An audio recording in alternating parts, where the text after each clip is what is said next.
father called me the night before we got married, and he said, "We're going to join the caravan in the morning, and you're going to get married." And I'm like, "Okay, well, do you know who?" And he said, "No, I wasn't told." What did you think about getting married into a plural family? I wanted to be a plural wife because the people I asked to not marry were the guys that were ready to get married that were just a little older than me because I felt like they were very immature. My sister got married at 15 to Winston Blackmore, and Okay. it kind of was just the thing to do. She kind of prepared me for it, I think, because her whole life all she wanted was to get married and have babies. Your And sister. that was, yeah, my older sister. I'm the next to oldest. So she spent a lot of time with me and her just preparing to do that, to become mothers. And it was one of Uncle Wink's kids was told to say prayer and pretty much declare Uncle Warren his prophet. He went home and told his parents, and we pulled our children from the school that day. Welcome, everybody. This is the Jaden Jeffs podcast. Today I have Leona Blackmore with me. Leona, thanks so much for joining us. Do you want to introduce yourself and tell everyone anything you want them to know about you? Sure. My name's Leona Blackmore. I was born Leona Johnson to Kathy Ann and Ray Johnson.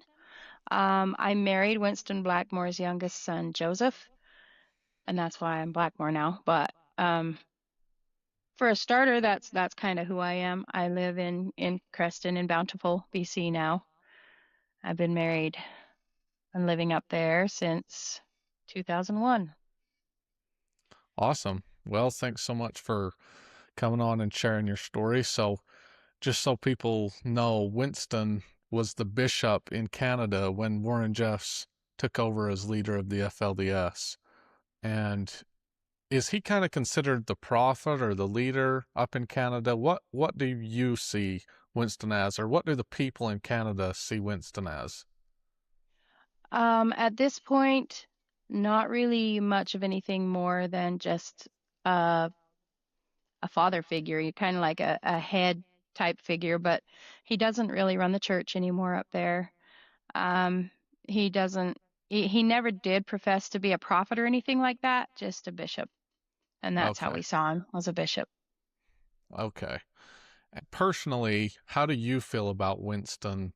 Do you feel he's kind of done the right thing in the church up there, or I mean, is this too personal a question, or No, I don't think so. okay, I think originally he served really well. I do. I do think when he stepped down, it was time.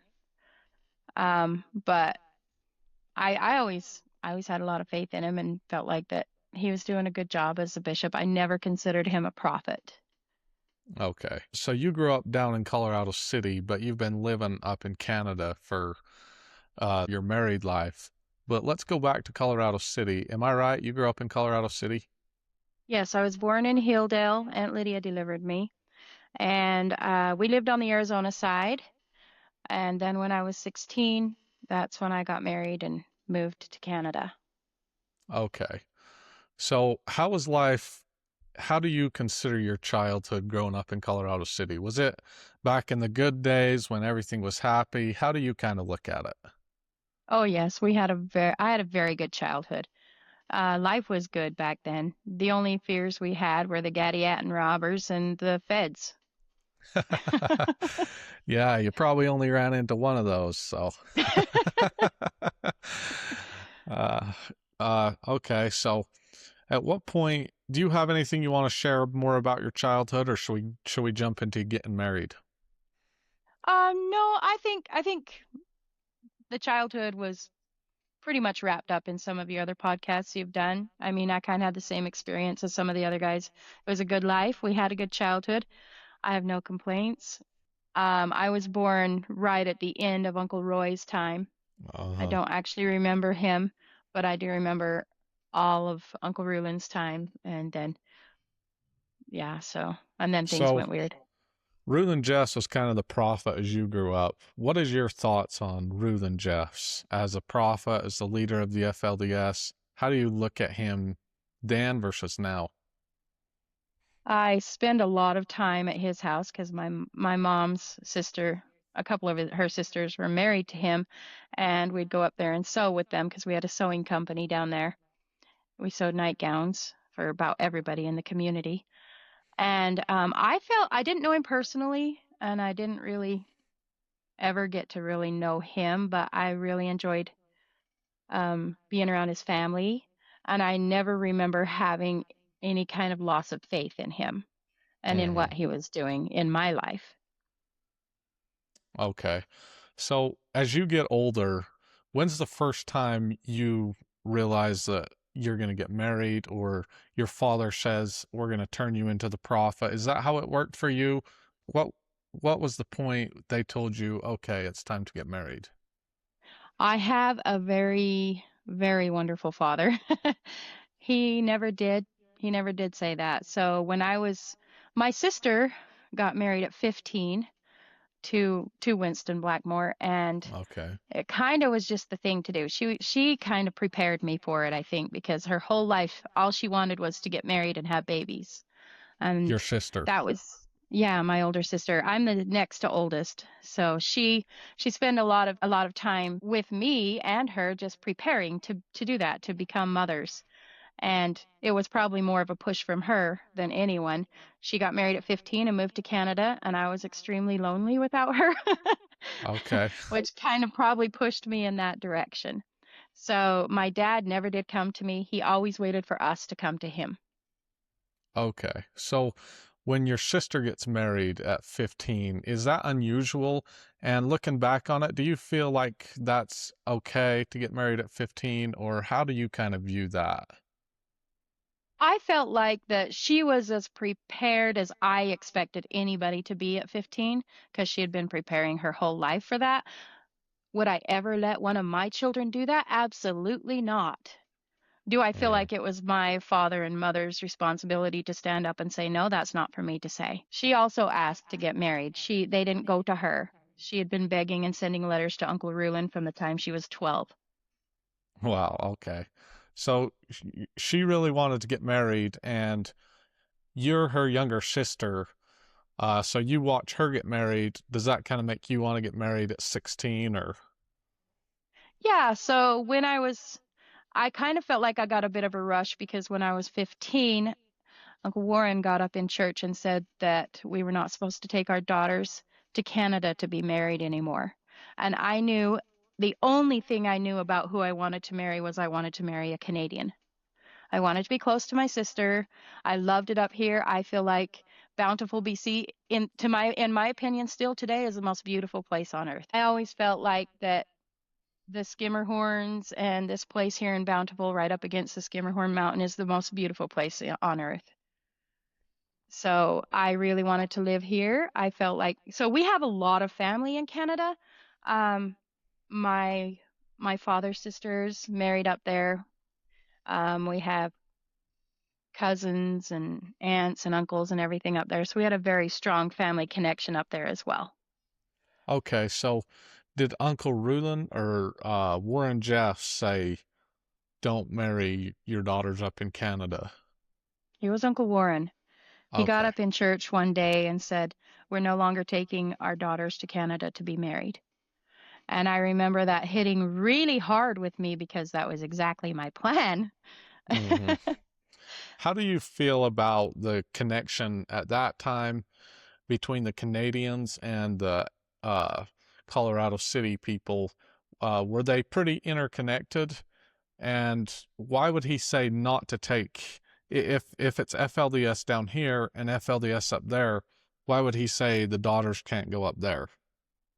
I didn't understand all the politics at that point. I was only a 15-year-old girl. I only knew what I saw as what I wanted. And I learned later that there was a lot more politics going on behind what we saw, which became more evident over the next couple of years. Yeah, that And totally makes sense. it kind of felt like that it was a bit of a power struggle between Uncle Warren and Uncle Winston. Warren Jeffs says no more of the women can be married up in Canada, but you want to be married up in Canada. And so, what's your thought process then? And what's the process of you getting married? Do you go to your father and say, hey, I want to get married now, or how does this work? Yeah, so I actually started thinking, trying to figure out how I could manipulate it so I could marry a Canadian. So I waited till we visited Canada, and we visited Canada really often. We were the whole family was in Canada on vacation, and picked that time to go to my father and tell him that I would like to get married, that I felt like I was ready, knowing that he'd have breakfast with Winston the next morning and he would tell him. Okay, so you told your father you're ready to get married, and did your father feel good about that when you were 16? I think so. He had already married off a 15-year-old or let her Uh-huh. go, and um, it seemed to be going well. So I think that helped him be a little more comforted. My mother was not okay with it, but my dad, he pretty much he asked me a lot of questions about why I felt like I was ready, and he asked me if I had anyone in mind that I would like to marry. I told him I can't tell you who I do want to marry, but I can tell you who I would not want to marry. Hmm. So And back in go ahead. those days, it wasn't too strict. Like when I grew up, it was 100%. The prophet tells you who to marry. They don't really ask you. But when you grew up, it was more, you could kind of sway who it was. It seemed like for some families that worked because it also depended on how your father chose to communicate with the leader heads as well. I mean, the heads of the church. So, because I did know some people that went to the prophet and wanted to be married and were told no for the person that they wanted to marry. And I did listen to all of Uncle Warren's tapes on uh, the home ec tapes, and all of Uh, them definitely discouraged you from choosing a husband. And I didn't really feel like I wanted to choose myself a husband, but I had an idea of what kind of a husband I would want. okay. So at 16, you kind of just wanted a Canadian. What did you think about getting married into a plural family? I wanted to be a plural wife because the people I asked to not marry were the guys that were ready to get married that were just a little older than me because I felt like they were very immature. And so Okay. I actually did want to be a plural wife. Okay. So looking back, do you still like the idea of being a plural wife, or how do you see was that something that was kind of just instilled into you? How do you see that today? Well, I guess there's two sides to that because I still feel like that was right for me. Um, but I would not want to see any of my kids marry into a plural family. I wouldn't want them to choose that lifestyle because it is really hard. It comes with a lot of big challenges that you have to overcome to make it work. And Okay. I wouldn't encourage my family, but I don't regret living that life. Mm-hmm. Okay, so you wanted to be a polygamous wife, so you tell your father this. He asks you a bunch of questions. Your mother isn't too excited about it, but she's okay with it, kinda. And where does it go from there? So we headed home, and we stopped. I remember we headed back down south from Canada, and we stopped at a gas station, and my father took me aside, and he had actually bought me a little deck of old maid cards. And he handed it to me. He says, "I think you need this. This is the closest you're ever going to feel to being an old maid." And then he said, "I also want you to know that you probably have a matter of days to be ready." And that's when it hit me because I'd seen people ask to get married and wait for years. Oh, And really? so I was just kind of like, okay. So I went to my mom and I'm like, "Do you think I'm ready?" She goes, "Well, ready or not, we kind of got the ball rolling now. What do you do?" Uh-huh. So I, w- I went home and we rushed real quick to finish my wedding dress, and I was back in Canada married within a week. Oh, wow. Okay, so does Rulon Jeffs decide who you're gonna marry, or was it your father? How does the ultimate decision get made of who you're going to marry?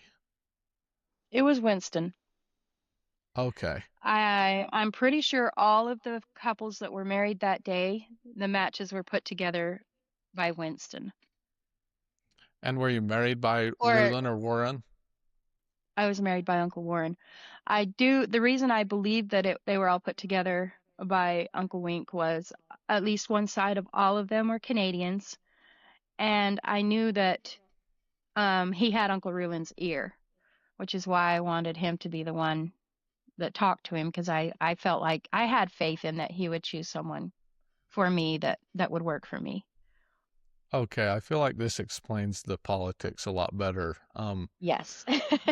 Yeah, so basically, Winston Blackmore could kind of arrange marriages and talk to grandfather and stuff like that. And that's why Warren Jeffs said, we're not taking our daughters up to Canada because he didn't like that Winston Blackmore was arranging some of the marriages and deciding those things.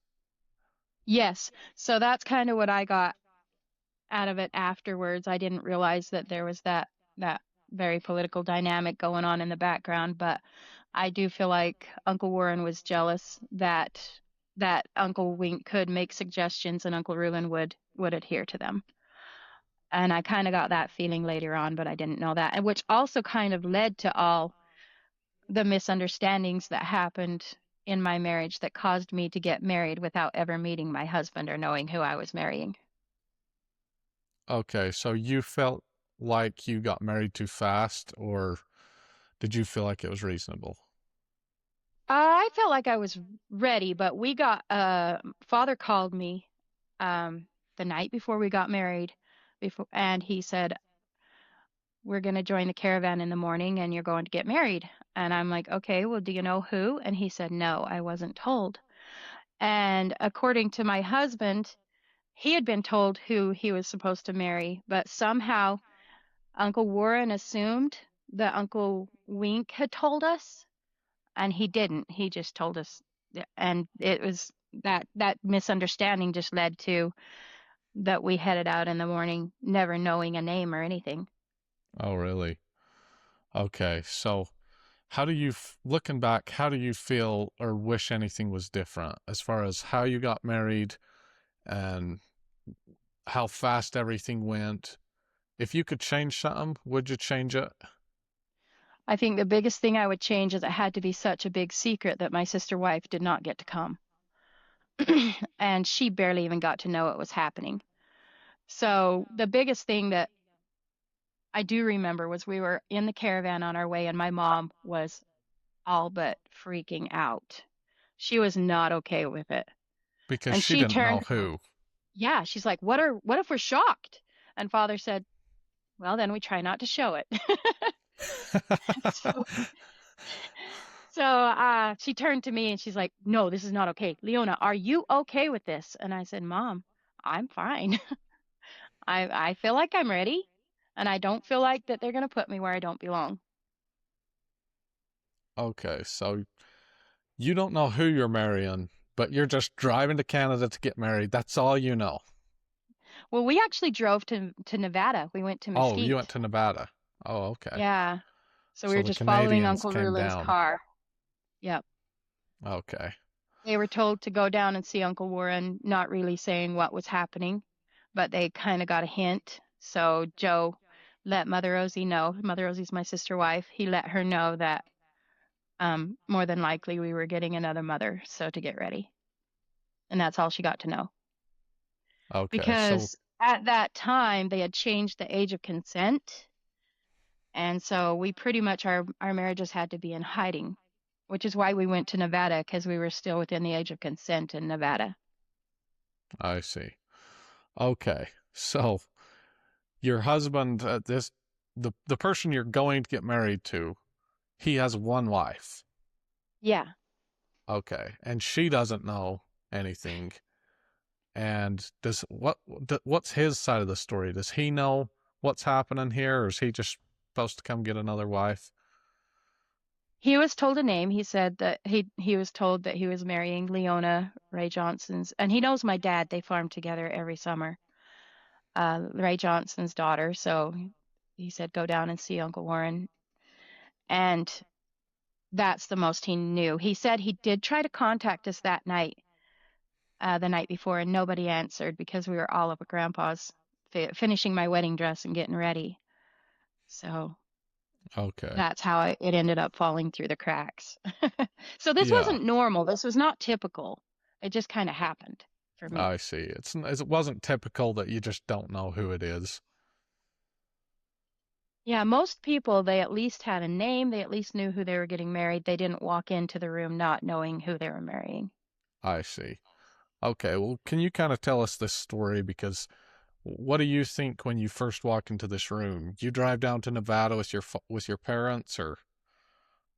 Yeah, so we were in a big caravan and we knew everybody in the caravan was getting married that day, but we didn't know who to who. But my father saw Joe's rig, and because he farmed with him a lot, he looked at me. He's like, I wonder what Joe's doing here. And so my father caught on. And Uh, when we got, also, we stopped at a McDonald's on the way. And as I was walking back out, I saw my cousin, who, Lana, was married to Uncle Warren, and yeah. she was pointing at me at Joe's driver window. So we got a hint. That was the first hint we had. But there was two guys in there. And I didn't know which one, but we knew it was between those two because of that. And when we got to Mesquite, Uncle Merrill had a hotel, a motel down there, and Yeah. they had us each take a room, and they would call us when it was our turn, and we just went into the conference room and we'd be married. I remember being quite disappointed because I knew once I saw that it was Joe that he did have a family, and being disappointed that there were so many people in that room that I didn't know, and my sister wife was not there. Both of my parents were there. There was quite a few other families there of people that had been getting married that day. But I remember that was the first time I was kind of like, this is weird. Why is she not here? Uh-huh. Okay, So so when you walk in the room, uh, you see your husband. What do you think? You've never seen him before. Do you even know who he is? I know who he is, and I didn't know his name. I had met him once at Uncle Guy's house because he would come to breakfast. The only thing I remember about him was he was the photographer of the community and he had a fancy camera. And I remember Okay. that. He was always taking pictures of everything. So I'd seen him before, but not I've never I never had said a word to him. I didn't know his name. I didn't know any of that. But my dad knew him. Okay. So was your dad relieved when he saw him, or? He was. He was very relieved. He actually finally smiled. Okay. And what are you So thinking? What are you feeling? Are you feeling like elated, like, oh, I'm about to get married, or what are you kind of nervous? What's going through I your was mind? I was extremely nervous. I was very nervous. I mean, who wouldn't be? Yeah. But I also had a sense of peace. I felt like inside of me that it's where I should be and that I was doing the right thing. Looking back, do I think I would have felt the same way? Probably not, knowing what I know now. I probably would have been a lot more nervous. I probably wouldn't have gone through with it. Uh-huh. But Okay. So knowing what you know, you probably wouldn't have got married at that age, or just wouldn't have oh, gotten I a polygamous marriage. probably all of it. Okay. I'm So not you, really a risk taker. yeah, you feel like it was kind of just the mindset you were in at the time. I had a lot of confidence in people and the people that were putting it together. I remember being surprised when I got there and Uncle Rulon said Uncle Warren was going to do my marriage. I do remember being surprised about that because I had expected Uncle Rulon to do it. So when you're 16 and you don't even know who your husband's going to be, you walk in this room, uh, do they just tell you, take your husband's hand? And how does that feel? Like normal, awkward? Are you getting butterflies? Are you scared? There was so there I think it was Uncle Warren that showed us how to do a certain handhold and everything. So it wasn't take his hand. They showed us how to take his hand.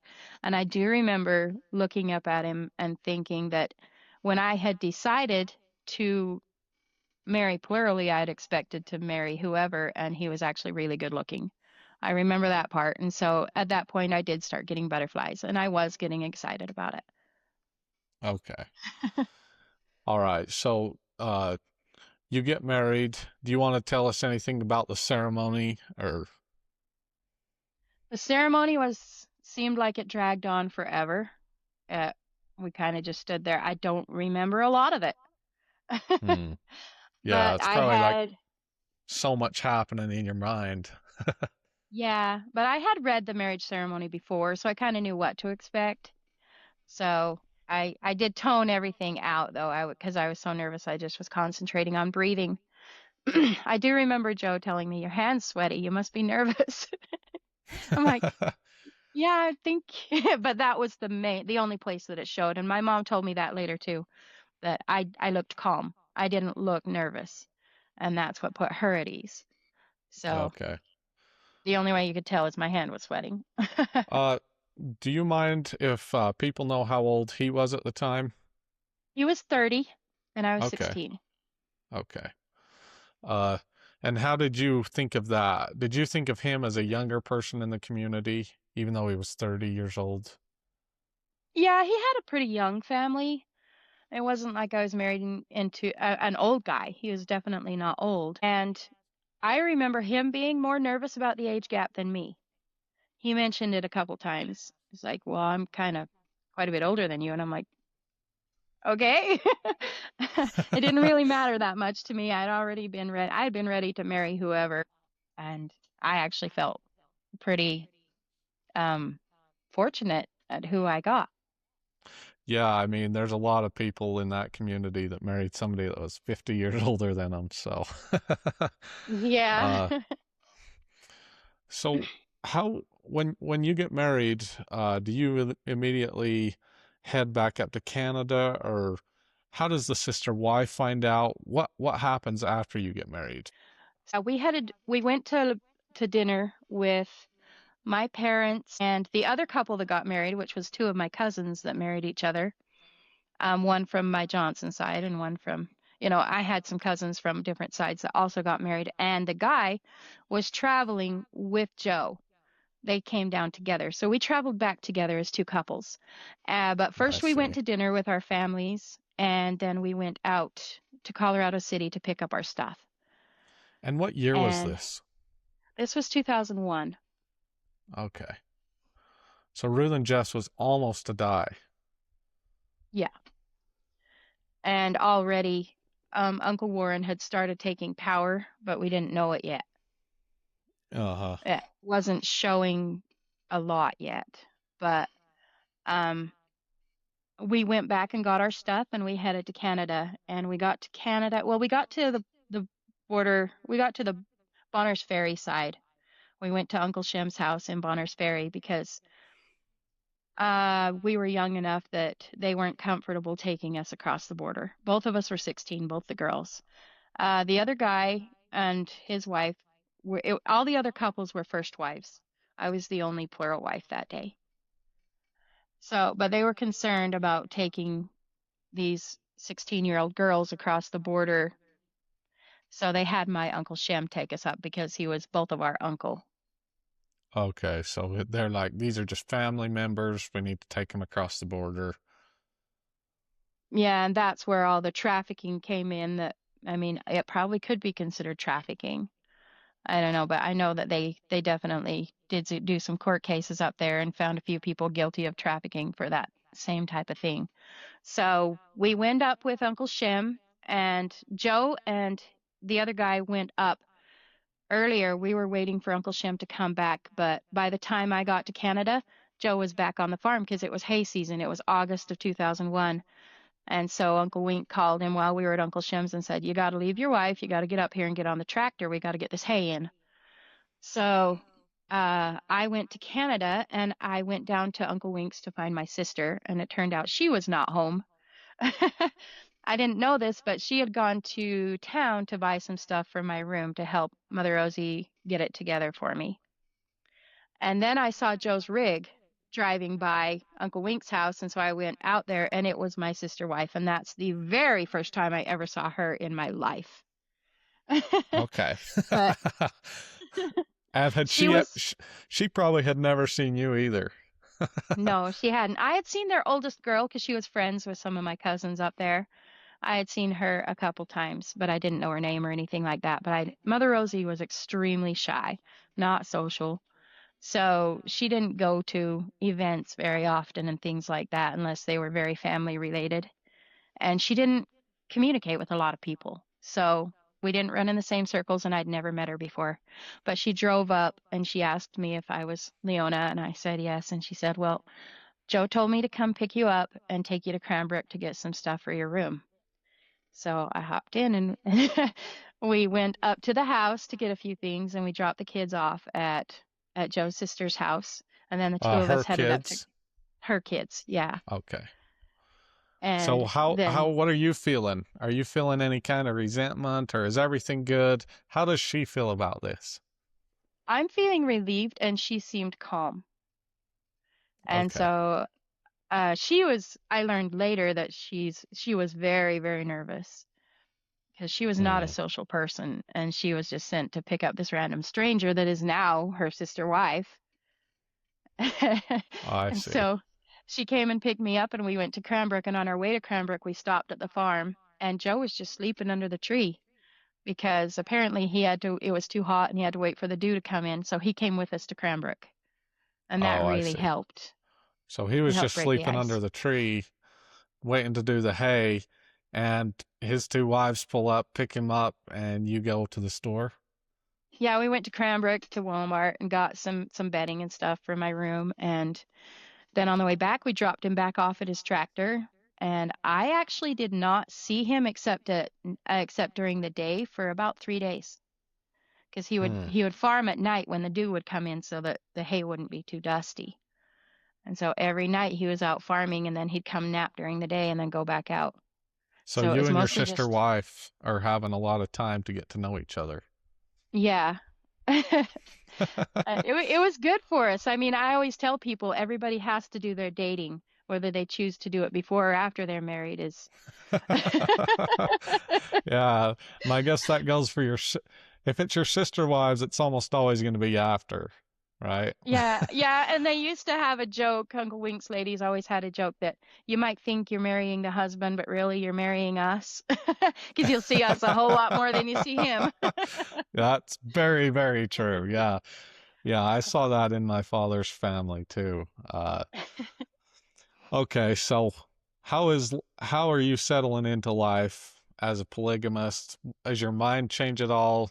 What are you thinking? 1 month, I was on cloud nine. It was wonderful. Life was good.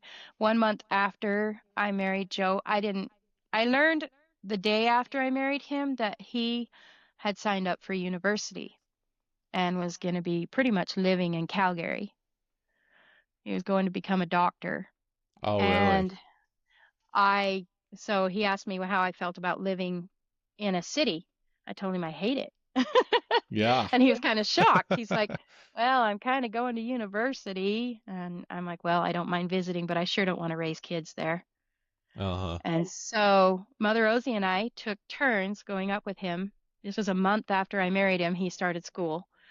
And we took turns going up, and I would tend the kids, the older kids. So pretty much Mother Rosie had to go from a perfect stranger to leaving her kids for a week at a time with a 16-year-old girl. That had to not have been easy. Yeah. So he moves to the university, you stay in Canada. Uh, and that's kind of unique. I feel like if you were down in Colorado City checking with Warren Jeffs in 2001, you weren't going to a university. So this must have been like a Winston approved thing or something Well, like that. Winston and Uncle Wink and I think there was a couple other guys got together and actually bought a home in Calgary. And it was for the purpose of the guys that were going to college, and there was also a couple families that had really sick babies that were in the hospital in Calgary that needed a place to stay. So we had a home, and Joe and Guy Oler both were going at the same time, and then there was a family that had a really sick baby, and we all lived in the house together there. So it wasn't like we were living on campus or anything like that. We had a home. Yeah. How does your marriage kind of go for the first year with your sister wife? Everything's good there. Is she just glad for some help? Do you guys have any fights, or is life pretty good with with two of you there. What's that? I had another phone call try to Oh, come in. okay. Yeah. No, it's all good. We'll just start back a little and keep going. Okay. Yeah, So, so I was just asking about how your sister wife was taking this over a course of a year, how you were getting along with her. Are you guys getting along great, or are you holding any jealousies, or how's that? so she always told me that she wanted a sister wife, and that probably did help. For the first, I would say 3 years, we did really well. And then it got hard, of course. There was definitely a lot of jealousies that had to be worked out. And we had times when we couldn't live together, and we had times when we couldn't get along, and things that weren't always fair. I mean, when is life ever fair? But I would have to say we were pretty good friends. We went through times when we were not, but for the most part, and I don't think that she was the easiest person, the easiest wife to live with. I probably was not either. So we did Yeah, butt heads. I mean, it wasn't like hunky dory where everybody gets along and everybody's just the best of friends. No, it wasn't like that. yeah, it's kind of crazy to think about though, because you were just 16 at that time. So when did you have your first child? I had my first child at 18. So, one thing I can really respect from my husband is he told me at 16 when I married him, I won't touch you until you're ready. And Uh, he didn't. And we didn't have a baby for a whole year. yeah, no, that's admirable about him.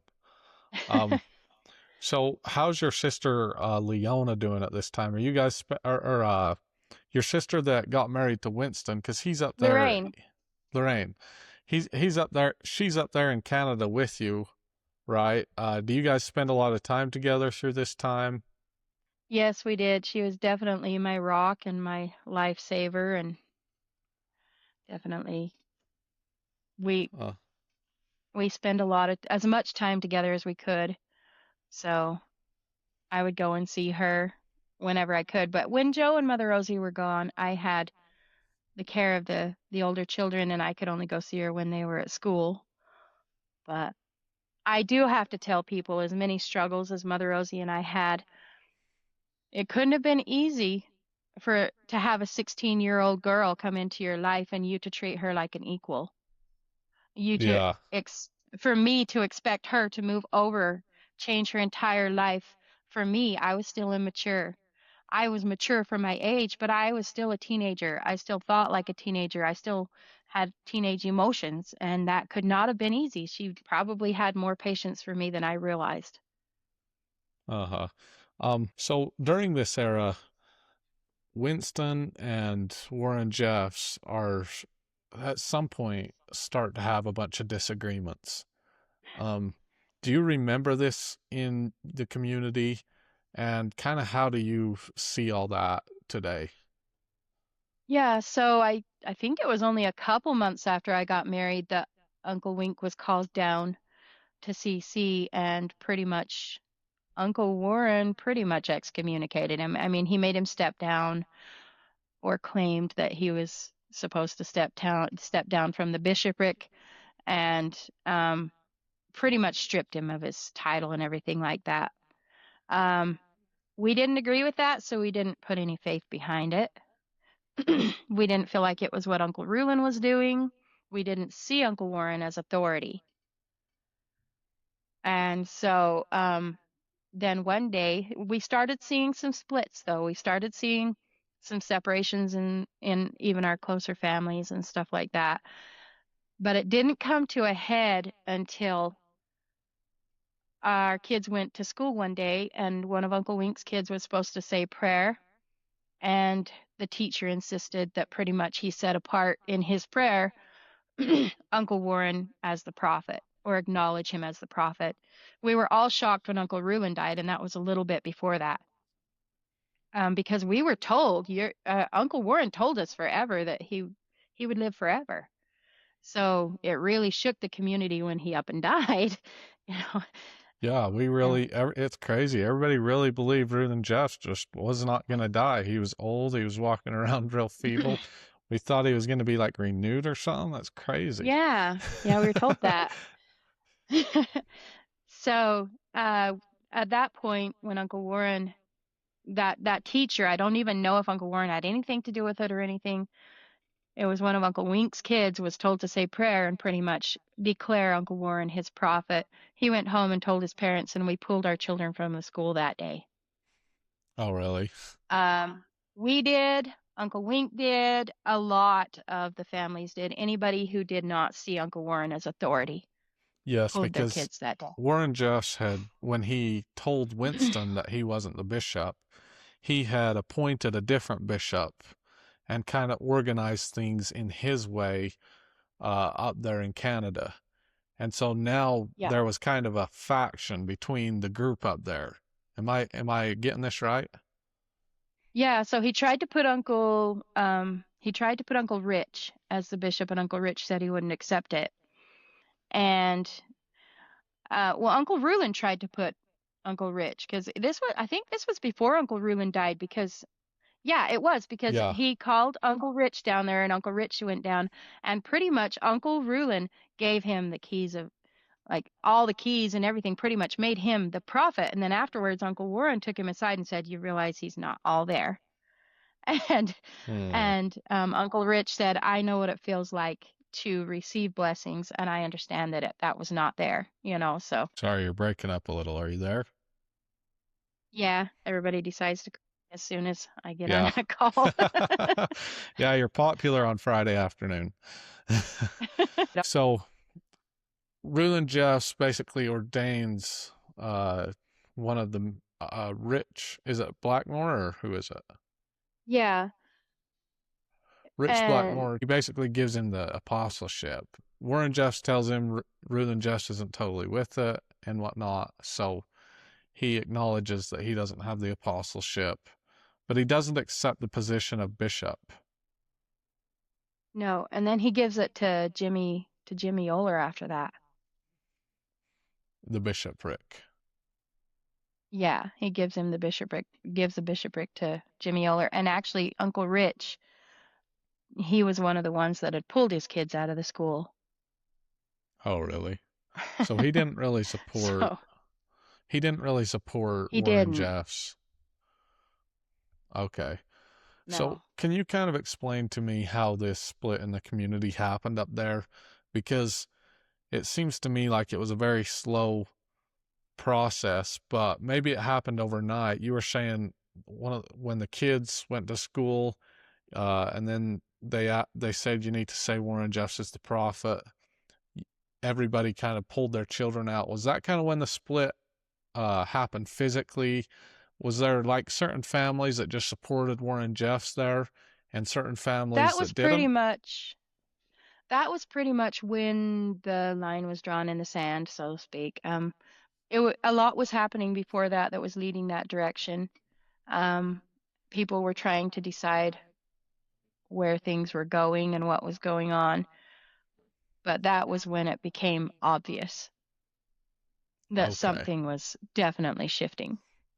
And so the following 5 to 10 years, was there just a group of the community that everybody knew, okay, those guys support Warren Jeffs, and then a separate group we're we're kind of more open and we're following Winston, or how did that kind of work over the next 5 to 10 years?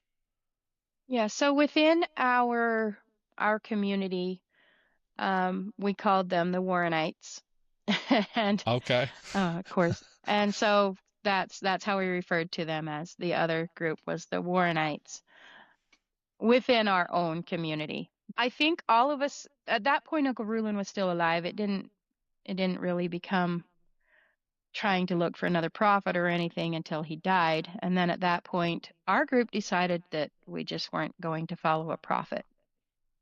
We never really acknowledged Uncle Wink as a prophet, at least not in Joe's family or anything like that. It wasn't really, we didn't feel like he was a prophet. He was still a bishop here to do a job. And we kind of just stopped having prophets at that point. I see.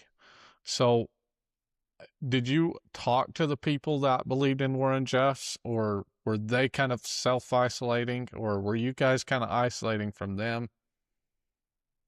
I actually had an experience before that happened when I went down to see my dad. And my dad, I went down to see the family. It was after Uncle Wink was set down, but before Uncle Rulon died. And mother told me, she said, when you hear the stories of Uncle Wink that are going around down here, you have to wonder if he's changed. And my dad wondered too. So he came to Canada to meet with Uncle Wink and decided he had not changed. And I went back with them and helped them move the entire family up. So at that point, yes, family was coming out of the woodwork. We were one of the first families to defy Uncle Warren and leave. Okay, so Um, your father, he decides that he is just not having any of this Warren Jeff stuff, so he moves up to be a yeah, he said Canadian. he went. Yeah, he actually said he went to. He had always gone monthly to see Uncle Rulon, give him his tithing and everything, and he always had a good spirit. He always felt like that's where he needed to be. Once Uncle Rulon had had his stroke, it was not the same anymore. He couldn't get in to see him. And then that last time when he went to see Uncle Warren, he said, I honestly felt like he was scoping out my family to see if they would leave me. Hmm. And he said, I'm not waiting around for that. Well, that was a wise decision because it probably would have happened. Yeah, it was before all those started happening. There were a few people that had been sent away, but it was not happening on the scale that anybody was catching on yet. Uh-huh. And so father, he just packed up his family and left. Hmm. And he moved here to Bonners, up here to the northern area, and um, he's lived here ever since. And we didn't lose, none of our family stayed on the other end of the split. Hmm. But my mom's family, like my mom showed up, my mom's mom, my grandma showed up and she said, you know, Kathy Ann, I can handle not seeing you on earth, but I can't handle not seeing you in heaven. Don't let Ray drag you to hell. And mom said, Mom, you know Ray. How can you say that? And she says, you're right. And she says, but if he ever changes, make sure you leave him. So there Uh-huh. was a lot of family. Everybody was starting to say we were apostates. I remember during that time when I was down there, mother asked father if we could go out to dinner at one of the local restaurants there with the family. And father said, I'm not going to sit there in a booth and listen to the people next to us talk crap about us. I'm not going to do that. Uh-huh. So we kind of isolated our own family while we moved. So once people started telling us we were apostates and everything, then we just stopped talking to them. And they stopped talking to us I once they see. realized that they were not going to convince any of the family to leave and not. Okay, so how was the dress at this time up there in Canada? Did FLDS people all wear long dresses at this point up in Canada? Yes, we did. We all wore dresses. What was strange is we all wore dresses, but we wore colors and we wore patterns and everything wasn't the same color and pattern. That all Not came just later. not just the plain FLDS colors and with a small collar. It was all kinds of different blouses Yeah, we and had like I'm dressed today practically how we would, skirts and blouses. We would wear all kinds of dresses, all kinds of colors. We didn't wear red. Red had been cut out long before that. But everything else, I mean, there was a few families that preferred not wearing denim and things like that, but it was way more diverse. up there in We didn't Canada. wear pants though back then. Oh yeah. And did they wear the long underwear at that time? Yes, Okay. we did. I see. So as you're kind of leaving, you don't really change your dress or anything. You just kind of disagree with Warren Jeffs and you're part of this other community. Is that kind of how it is? Yeah, yeah, we didn't change much of anything really about us. We still had a lot of the same beliefs, other than we started not after Uncle Reuben died, we started not really having faith in the idea of the one man rule, like one person in charge, a prophet, so to speak. A lot of us were kind of jaded by that idea. And it got worse as Uncle Warren took more control. Um, because he just took such strong control that we were like, okay, we kind of dodged a bullet, so to speak.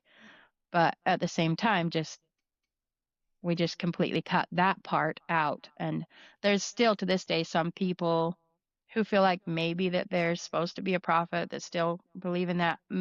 My family personally, we don't really feel that way, Uh-huh. Yeah, that so there's a one man on the earth that's supposed to be in charge. up there in Canada in the FLDS community, who's kind of in charge of the United Effort Plan and all that stuff? Is it the Warren Jeffs group or is it Winston? Neither. Actually, the UEP is controlled by, it's actually being fought over right now, actually, Oh, is in it? within Canada. So the UEP was taken over by a board, and of course they sold off all the property in CC. They kept a little bit, but they're trying to dissolve the UEP. So that's why they're trying to get us to stop fighting up there so that they can put together a board that will work for us up there. Because everybody up there feels like this land, it was Grandpa Ray's, it was for his people. It's our inheritance. So now Grandpa Ray's inheritance is fighting over it because nobody can agree on who should have what property. The UEP owns, they have the deed, they own the property, but then a lot of people feel like that it was sold to the UEP, um, not rightly, because it was sold to the UEP for $1. So that made it a legal transaction. And that was after Grandpa Ray died. It was Grams Anime who sold it over to the UEP. I And so see. a lot of people felt like that pretty much stripped them of their inheritance. So And at that time, was there neither group was in control of the property though back then? no, and there was a lot of fighting over it. There was a lot of people just moving in on top of people. Um, like the schoolhouse was being fought over, the church house was being fought over. Just about everybody would move in the middle of the night with someone else moving in on top of them so that the other group wouldn't take over. And both the Warrenites and our group were fighting over who could get the most land and how much they could control. And it was just a mess, and it still is. I mean, it's a little Okay. less messy now, but it's still just a mess So now that the UEP has stepped in as ownership.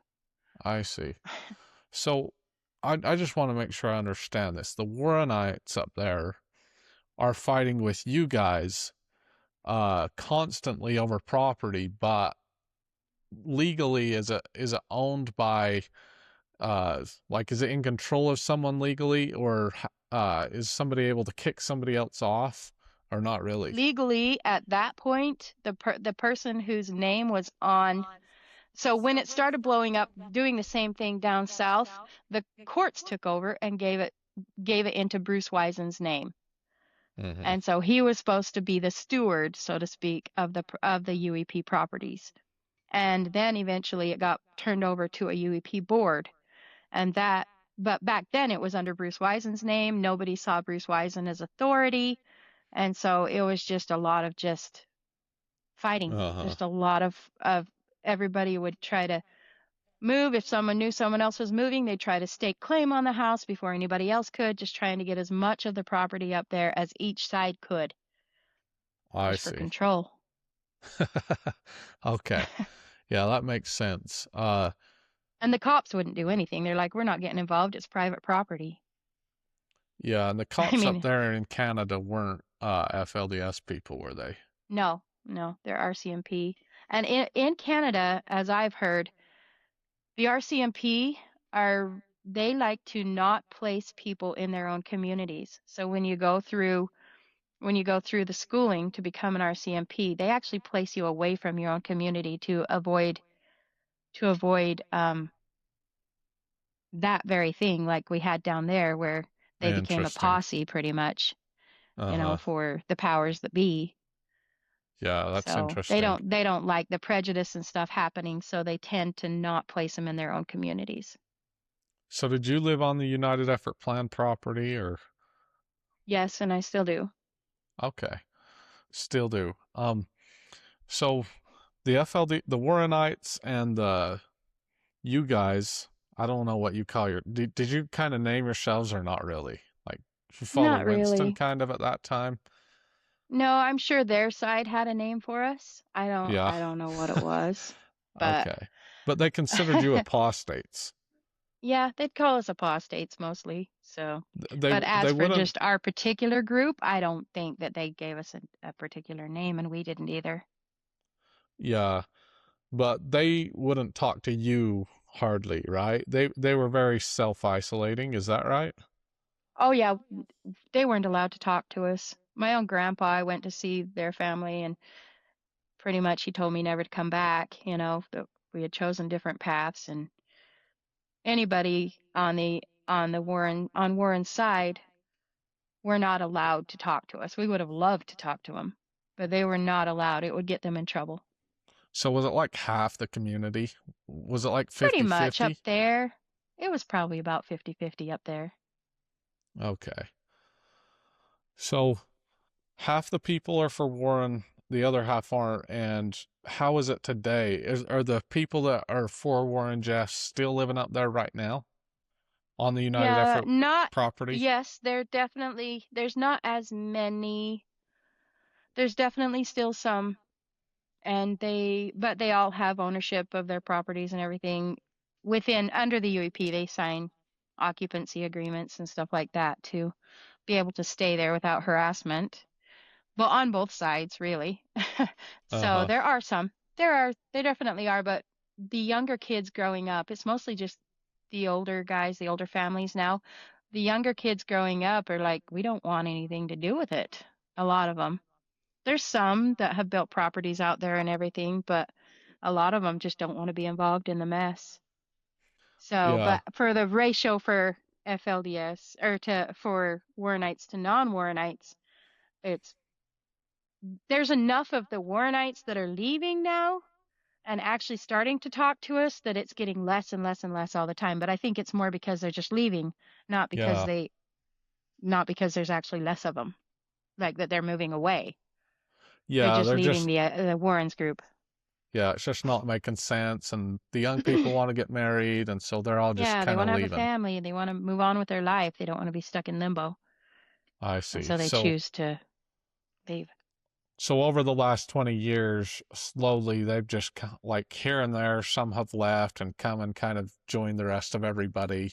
Is that kind of how Yeah, it's and worked? some of them still dress like Warrenites and act like Warrenites, but communicate with us and come to functions and stuff like that, or they're kind of 1 foot in, 1 foot out type of thing. So it's becoming, I would have to say, it feels to me like within the community up there that the Warrenite hold is shaking. They're leaving pretty quick now, and there's not a lot of them that are diehard to the point where they won't talk to us. Yeah, that makes sense. So as you get older, you're 16 when you're married. How are you feeling by the time you're 20? You have a kid, obviously. I have When you're 3 at that 20, point. oh wow, so you have a couple children. I had 3 children in 3 years. Okay. So, And so you have three children. Uh, how are you feeling about life? How are you feeling about the polygamy thing? How is it going with your sister wife and your husband? um, so I actually I had issues with immigration, of course. So I did a lot of moving back and forth between. So I did spend some time living up there and then some time living down here. I got deported at one point, had to Oh, move really? and that's when I decided I give up on trying to move to Canada. I'm just going to settle in Bonners. And we bought a house down here and everything. And actually, Mother Rosie and I got along better after that. Okay, so you actually lived in two separate houses. We lived together for the first, let me see, I want to say 10 years. Then I got deported and I lived down here. I had a house, or mostly it was a camp trailer down here. I had a camp trailer down here even before that I would come down so that I could keep my status and not get in trouble with the border. And I'd go up on weekends and things like that. And then we bought a house down here. So then I was more settled down here.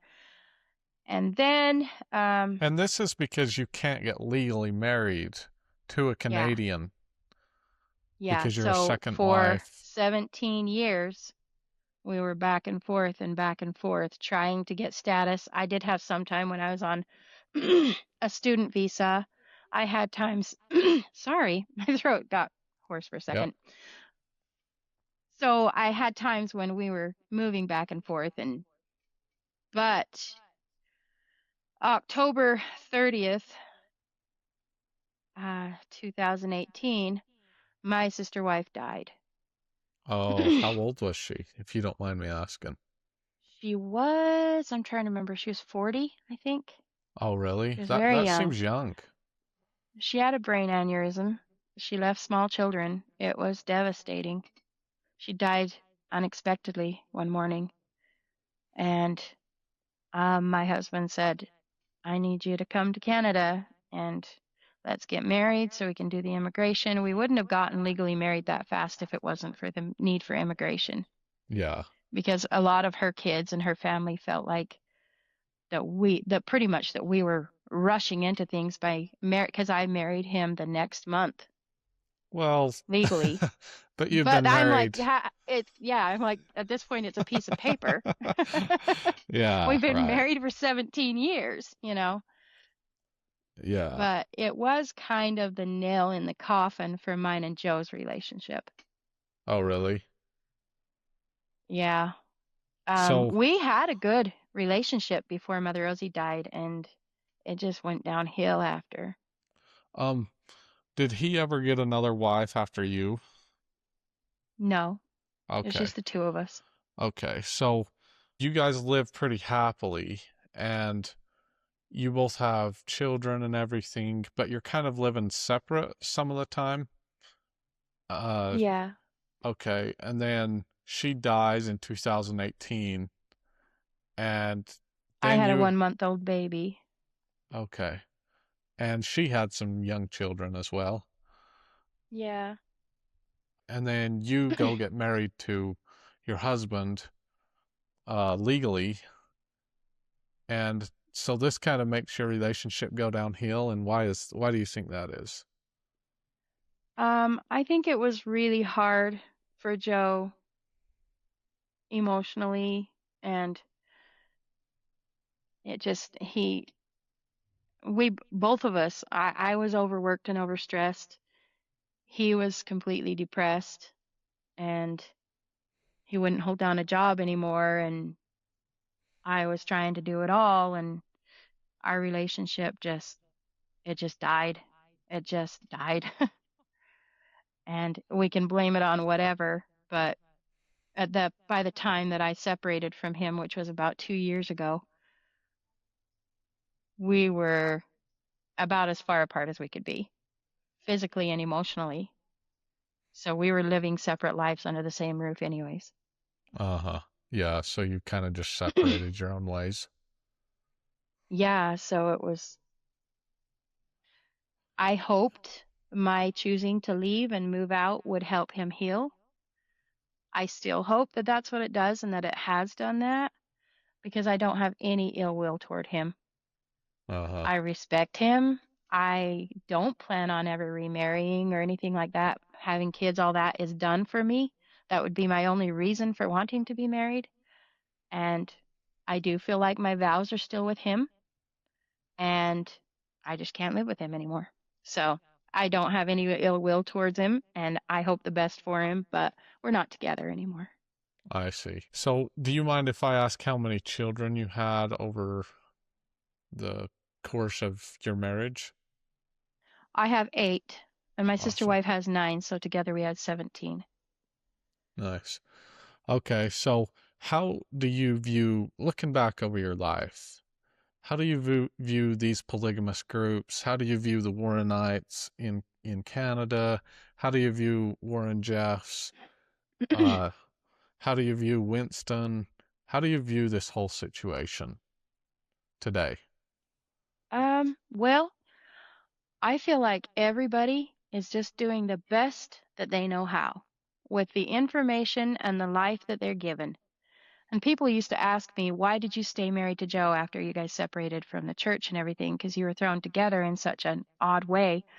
And I said, well, maybe I didn't choose my husband, but every day I get to make choices, and every day I get to choose whether this is still the life I want. And I honestly believe that each and every person is doing the same thing. Yeah. So I'm not in any position to judge anybody else. I don't know that I wouldn't do the exact same thing if I was in their shoes, in their circumstances in that moment. Yeah, sometimes these I, polygamous situations can be pretty complex. yeah. And I personally do believe that Warren Jeffs is not all there mentally, that Yeah. he's got some issues. And I'm not his judge, and I wouldn't want to be.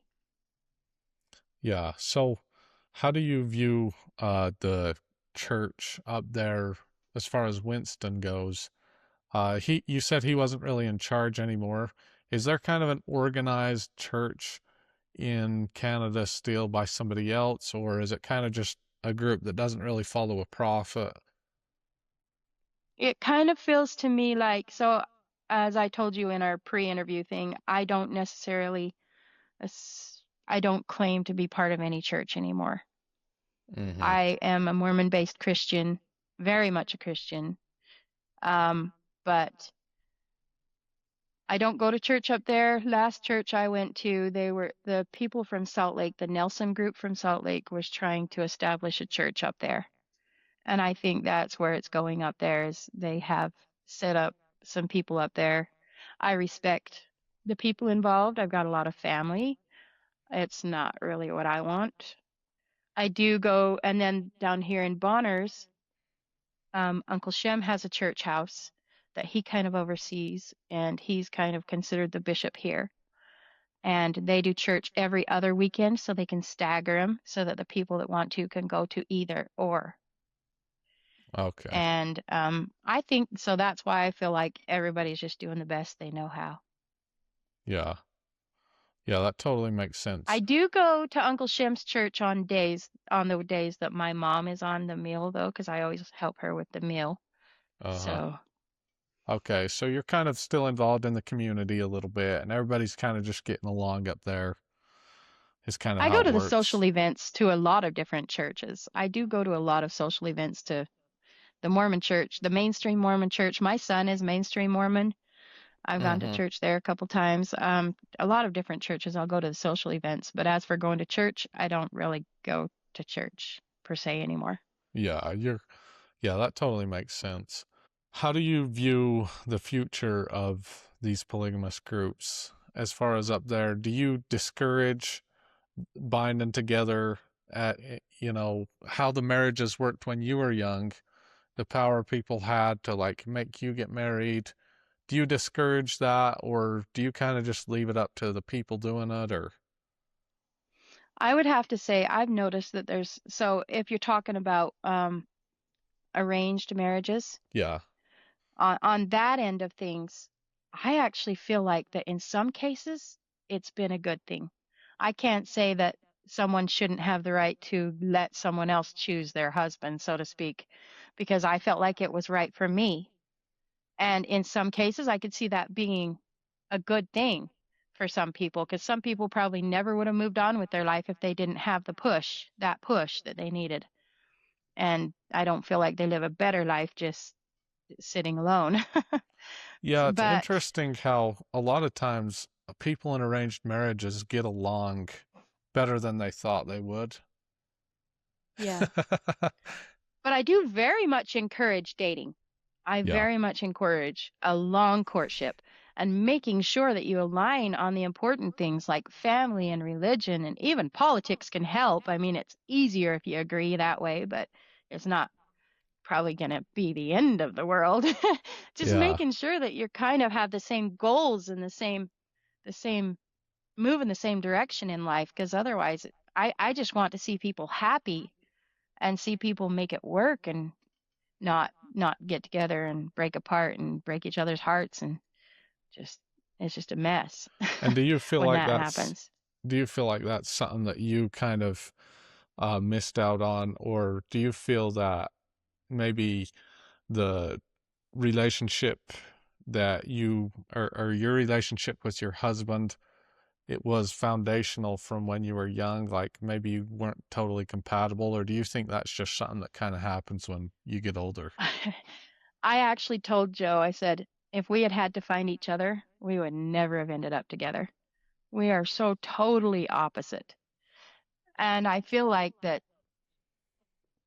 in that ends, I tell my kids that I feel like that everybody has to find that person for themselves. But it's harder in this day and age because, like you said, sometimes it feels like when you're thrown together, you just make it work because that's what you do. Because now we're in this situation. This is what we have going on, and we move forward. We didn't believe in divorce, and honestly, I still hate divorce. It's Uh-huh. awful. It's just so much heartbreak for everybody.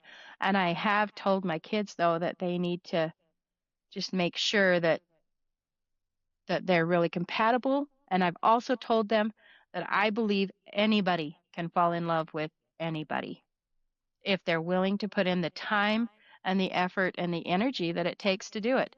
Because it took me 10 years to fall in love with my husband, but I Hmm. did. Oh, I fell head over heels, but it took 10 years because we had to get to know each other. Uh-huh. It would have been a 10-year dating period in the real world, and who has time for that? Yeah, yeah, that totally makes sense. So So, you do encourage dating and see negative sides of uh arranged marriage from your own experience. um, I have one daughter who once mentioned that she felt like that she would prefer an arranged marriage because she's doesn't like the idea of finding a husband. She's antisocial, things like that. Uh-huh. And like her dad, I don't think her dad ever would have gotten married if it wasn't for the church to Uh-huh. anybody. Huh. But Interesting.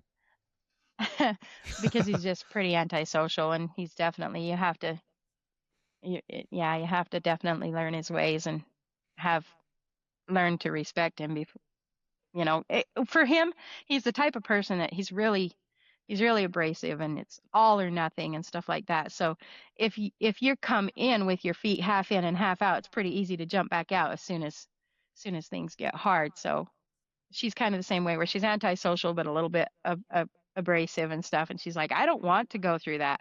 I just want someone to choose a husband for me. And I said, well, if you're going to do that, let it be one of your brothers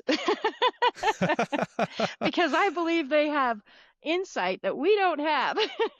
uh One of the So brothers you have to to have a lot arrange of it. faith if you're going to let someone choose a husband for you. But I don't necessarily say it's not the right thing for everybody.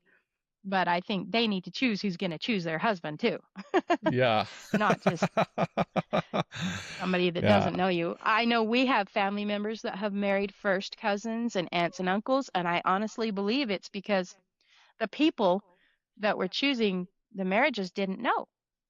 Yeah. They didn't know they were that related. Yeah, that totally makes sense.